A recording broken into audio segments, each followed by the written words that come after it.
Research Strategies Part 5, Evaluating Resources. Evaluating resources.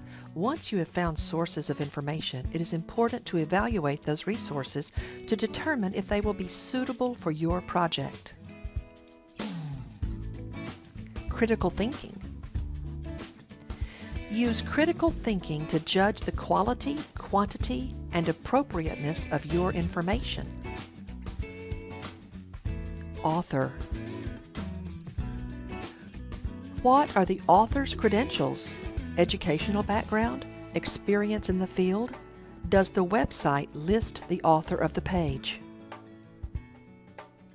Date of publication. When was the material published? Is it current or out of date for the topic? Has the website been updated? Publisher source. Is this from a scholarly source, a vanity press?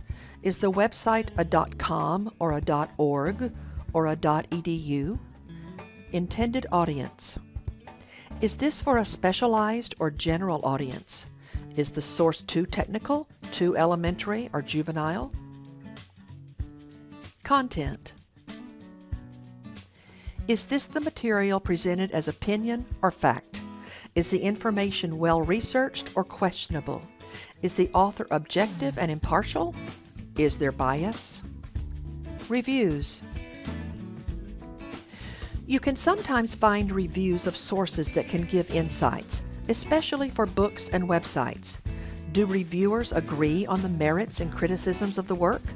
Is there a wide variety of reaction? What's next? Now that you have found and evaluated suitable resources, it is time to begin your paper. Feel free to review the tutorials in this series, Research Strategies, or contact your campus librarian for assistance. Any questions? Contact NCTC Libraries.